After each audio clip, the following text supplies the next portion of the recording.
Okay, thanks so much everyone for joining us. Apologies for the delay.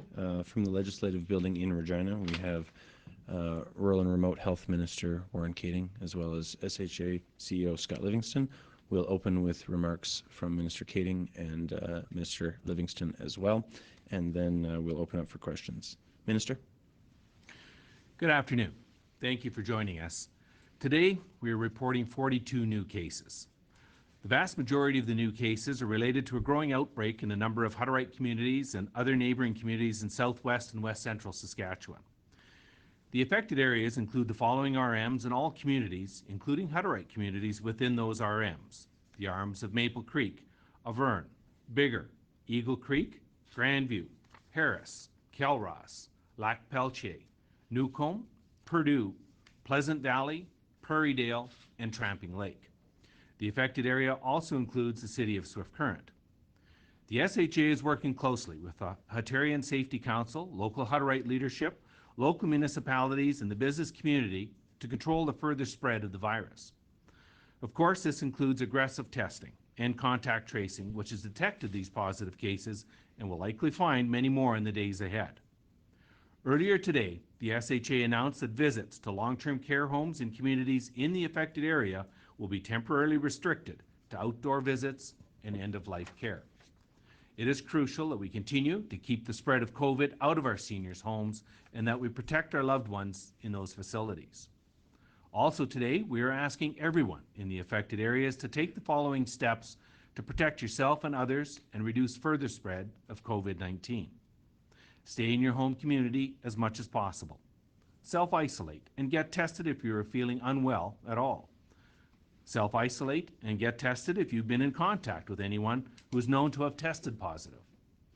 Limit your interpersonal contacts and group gatherings as much as possible.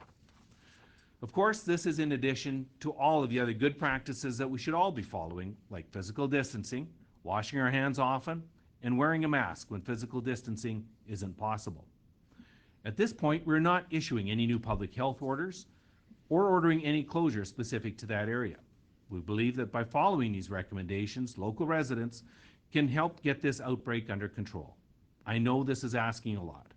We had all hoped that we were through the most difficult phase of COVID-19, and with everything reopening, no one wants to take a step backward. But there is now an increased risk in southwest and west central Saskatchewan. So we're asking everyone to take these steps for the next couple of weeks to get it back under control. Thank you to everyone in that part of the province for your cooperation. The SHA will continue to do its part through aggressive testing and contact tracing to identify positive cases and their close contacts who need to self-isolate. This outbreak is a reminder that the virus has not gone away, and once it starts to spread, it can spread quickly. While our overall case numbers have been low in Saskatchewan, that means that most of us remain vulnerable to exposure to COVID-19. So we all have to keep being careful. Thank you, Mr. Kaeding. I'd like to begin by thanking healthcare workers across this province for the work they're doing above and beyond across the province on behalf of residents in the pandemic. I'd like to join the Minister in acknowledging the challenging situation that we face in the southwest and west central regions of the province.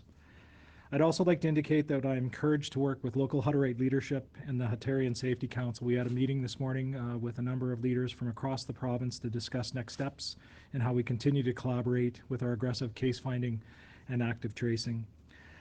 While the surge of cases is concerning, we should recognize that we're seeing a surge because we're seeing active case finding and aggressive testing in the area.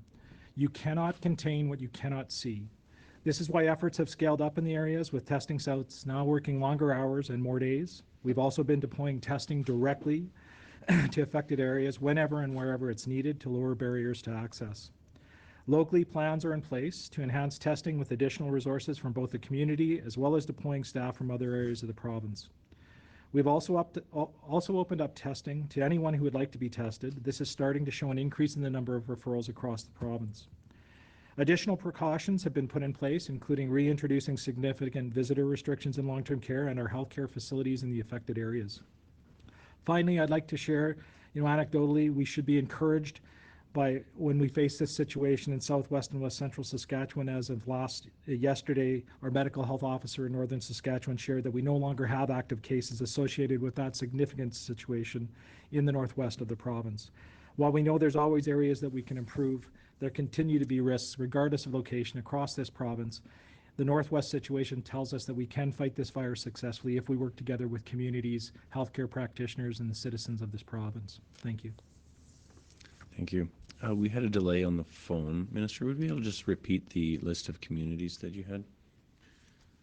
Certainly. So we have the RMs of Maple Creek, Auvergne, Bigger, Eagle Creek, Grandview, Harris, Kelross, Lac Peltier, Newcomb, Purdue, Pleasant Valley, Prairiedale, and Tramping Lake, and it also includes the city of Swift Current.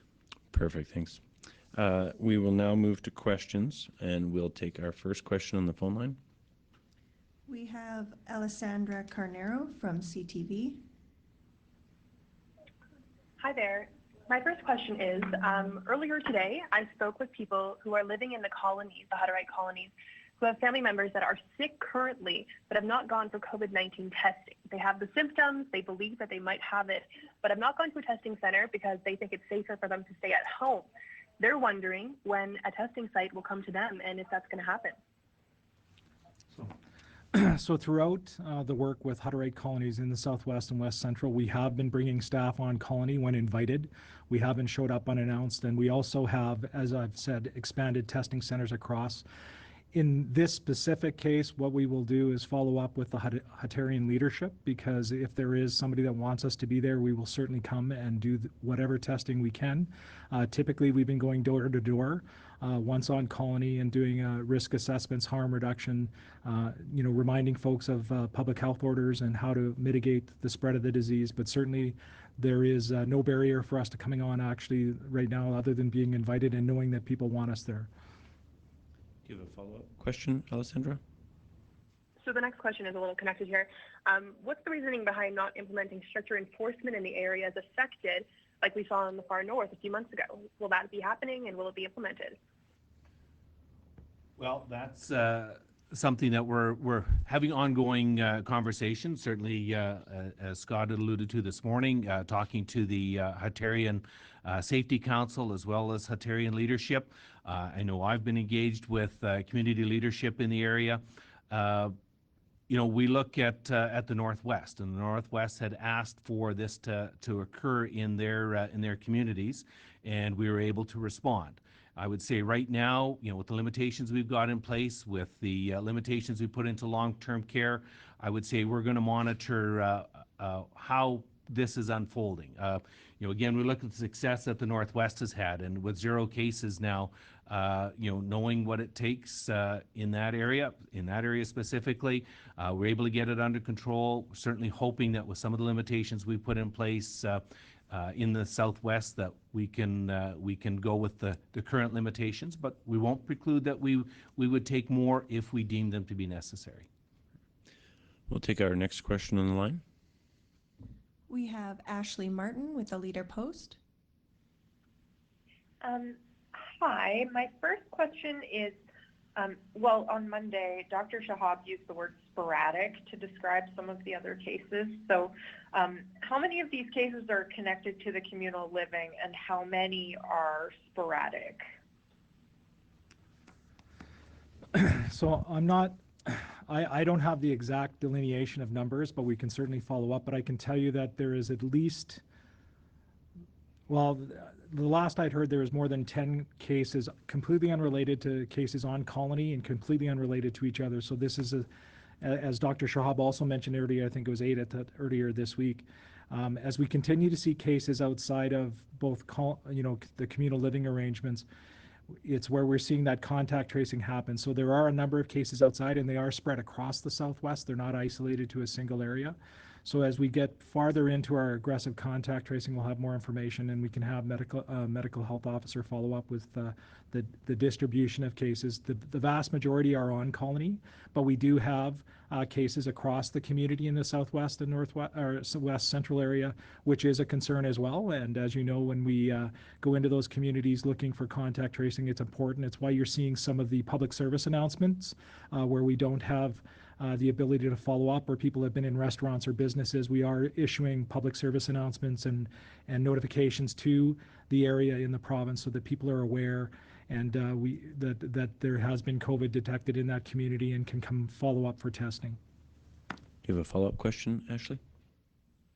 Yeah, just relating to the way the numbers are reported in terms of these large regions, like we're seeing these clusters now kind of in the southwest and west central, but the south and central regions stretch across the province. So I just wanted to clarify, like, are there any cases right now in the southeast and east central areas, or are all of the numbers in the south and central in this kind of compact little area? Specifically to do with this development in the southwest, one of them, the arm of Kelross, is considered to be in east central Saskatchewan.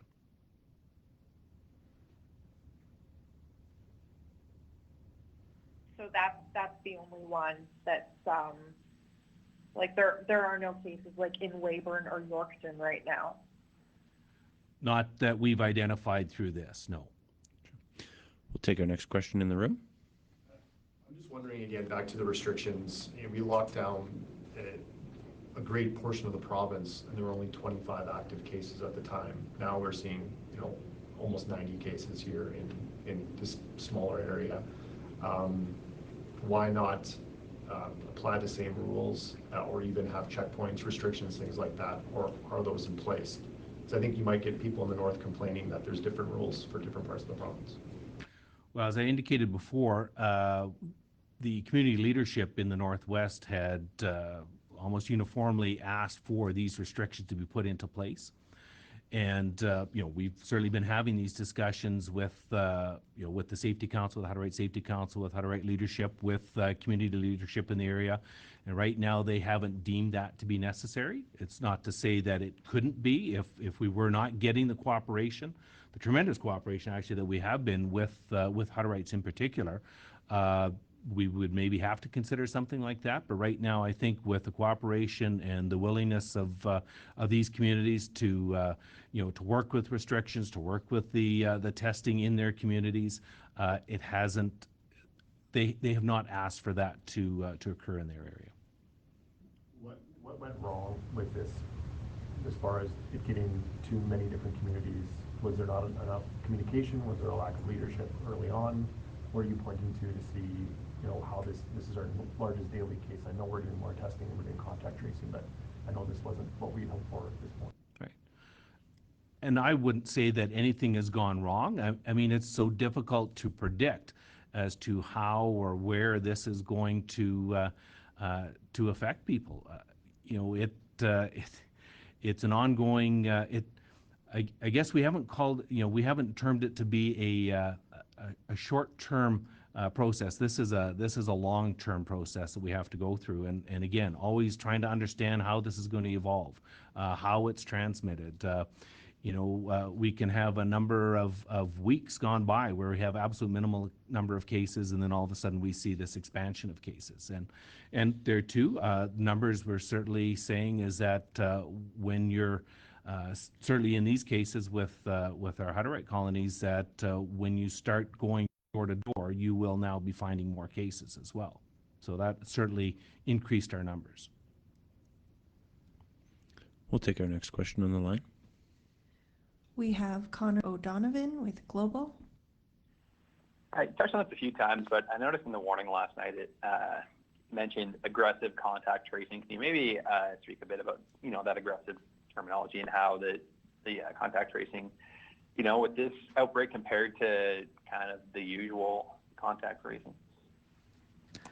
So I would say that the biggest difference is similar to the north and northwest is when we're invited into the communities and we can actually literally go door to door and do assessment, for example, in the northwest of living conditions and folks' ability to comply with public health orders, as well as to assess folks in those living arrangements. And testing way more people than we would if we were simply relying on walk-up testing is where we see these active case finding, seeing such a large number of cases. The same thing happened in our work with the communities of La Loche and Clearwater Dene Nation. But once we are invited onto the colonies and are working with the Hatarian leadership to help support the work that they're doing, it's not just testing those folks with symptoms, it's going door to door and doing assessment with aggressive contact tracing. And one of the things that is an advantage with the colony is, speaking to what is the failure, I mean, one of the advantages of having it is the fact that, Hutterites didn't bring COVID to Saskatchewan. Just like any resident of this province, we have to be aware of what we need to do as individuals and as communities to prevent and mitigate the spread of this disease, and at no fault to themselves, because many of these colonies have been working hard throughout the COVID pandemic to institute restrictions on and off colony, wearing masks, properly wearing, washing hands and social distancing. But there have been, like everywhere else, there have been small breakdowns in that, after you ask people to do that for 12 weeks, there's been small breakdowns in that, just like there was in the outbreak in Saskatoon, where we had communal food.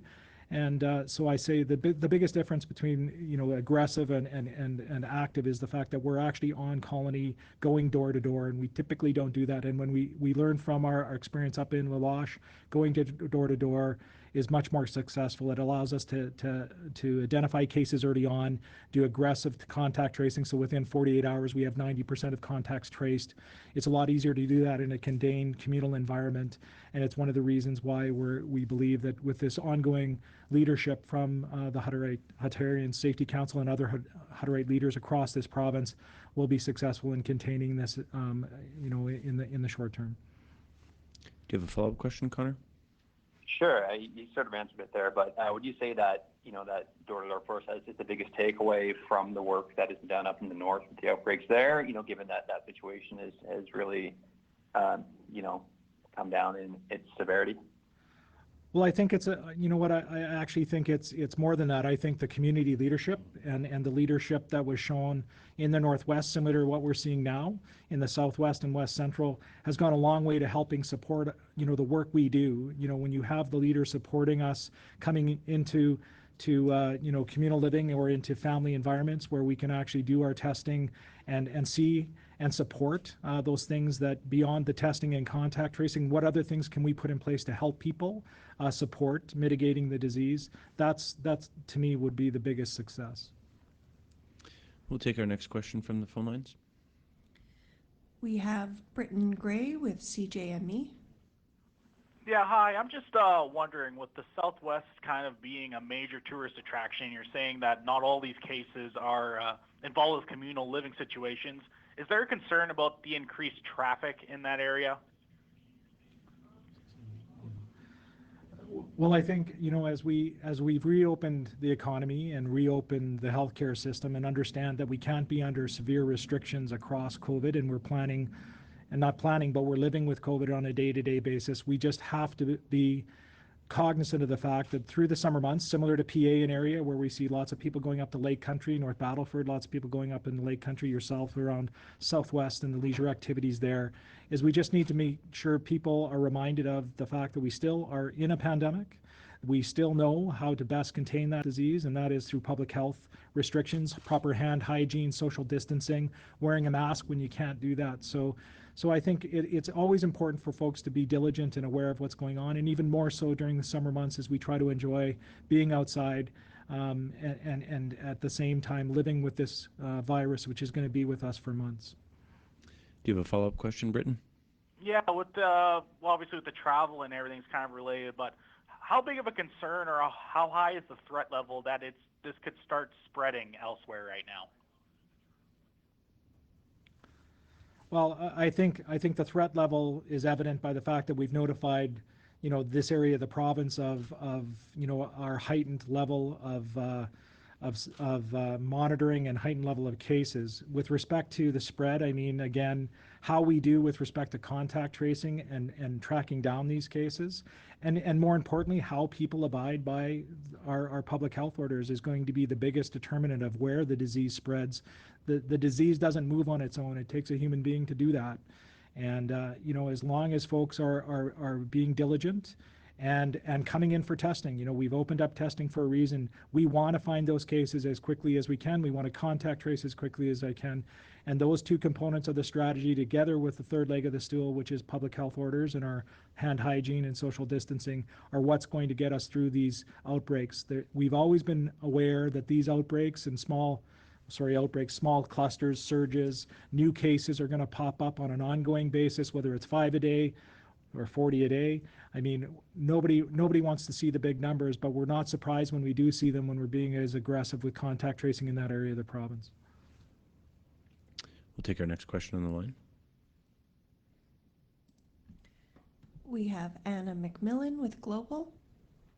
Hey there. The Saskatchewan Union of Nurses is calling on the province to implement mandatory masking regulations in places where physical distancing isn't possible.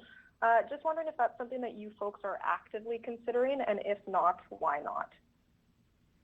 I would say mask usage is just one of the tools that right now are available in the toolbox. I mean, we've covered extensively, the physical distancing aspect, the hand washing with soap, being aware of your surroundings. I think our chief medical health officer has been, fairly explicit as to where he sees a mask would be of the best benefit. As we continue to see, the evolving nature of this virus and the understanding of this virus, if it comes to that point where the chief medical health officer believes that it needs to be, taken to another level, then I would expect we would move to that. Scott, anything to add? So just to add, we've heard Dr. Shahab and others talk about, the use of non-medical masks on a mandatory basis throughout the pandemic. And over again, we've talked about where the utility of masks comes in. And to Minister Kaeding's comments, we know masks, there's emerging evidence to say that non-medical masks do support containing the spread of the virus. However, that's in situations where you cannot maintain a 6-foot social distancing rule. So certainly having more of a voluntary policy, but keeping people aware of what's out there and how to protect themselves, I think is more important. I think, we have relied on individuals across this province to abide by social distancing and public health rules to contain the virus and ensure that the health system is not overwhelmed by the number of cases. The use of non-medical masks certainly has utility, in particular where we can't meet those requirements. And again, I think that's something that the medical health officers, Dr. Shahab as the chief medical health officer, continually monitor. And there may be changes to those recommendations down the road, but right now, the recommendations are non-mandatory, and in situations where you may feel uncomfortable or where you simply can't maintain that 6-foot distancing.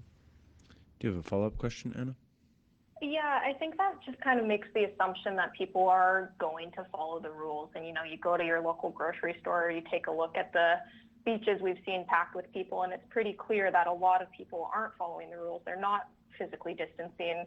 They're not wearing masks in places where maybe it would be a good idea. So at what point do you stop assuming people are going to do this voluntarily?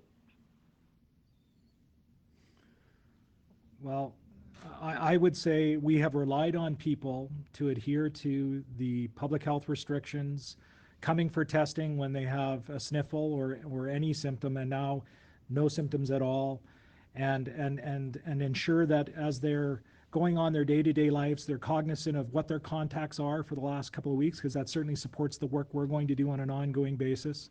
And I would just highlight that, the work that the people of this province did together with healthcare employees from across this province and physicians across this province to help contain the disease and flatten the curve was built on the 3 pillars of contact tracing, testing, and adhering to public health orders. So as we've opened things up and have changed the rules, I'm not sure there's more lack of adherence, or it's just simply a matter of the fact that we've changed the rules and we are opening it up a bit. And what we're seeing in many situations is just people going on with their day-to-day lives and still living with COVID.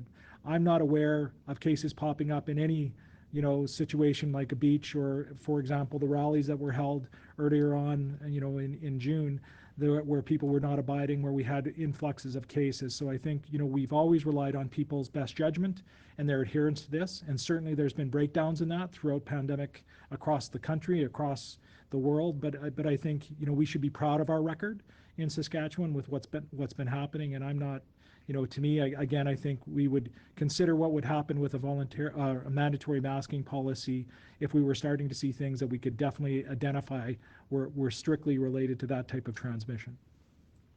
We'll take our last question on the phone. We have David McIver with the Rosetown Eagle. Hi, I'm just asking about specific numbers. How many of these new cases are in each of the rural municipalities of Biggar, Harris, Newcomb, and Pleasant Valley? Yeah, I don't have those numbers here. Yeah. No. You have another question, David?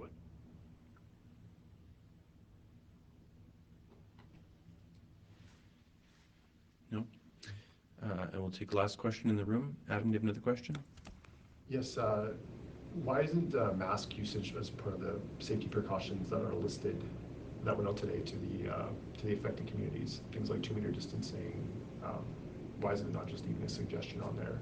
Is I think, Scott, you just mentioned that's something that is another tool. So specifically about using a mask when you can't maintain a 6-foot? So there's a checklist of all the things people can do in Southwest. It's a good reminder. I can tell you that from the conversations we had today with Hutterite leadership and the Huttarian Safety Council, they have been doing that. They've actually been using masks where they haven't been able to maintain that social distancing. And I won't say it's an oversight because it's probably nothing we've typically included in there, but I think it's a great point. We should include it as something that is a regular part of our sort of toolkit, and making sure folks know that if they can't maintain that 6-foot distance, they should be wearing a non-medical mask. Are either of you concerned that this may cause a stigma towards people in the Hutterite community that are living in those areas when they go out and about, that people may be judging them or say, keeping distance because they're afraid they may be carrying COVID-19, as we've seen in other parts of the country? There's certainly always that risk, but I look at what the leadership in those communities have done to date and the responsibilities that they've taken, what their communities have done. They've done a lot of their own limitations within the communities on their own, and I think that will be respected in a number of the, I know it's respected in a number of these communities because I have talked to community leadership, and they certainly appreciate the efforts that Hutterites are doing to minimize the risk to outside of their communities and into the surrounding communities. So I would sincerely hope that we wouldn't experience that. But. Okay, thanks everyone. That concludes our conference for the day. As always, if you have any further follow-up questions, feel free to send them to Ministry of Health, the Saskatchewan Health Authority, or Media Relations and Executive Council. Thank you.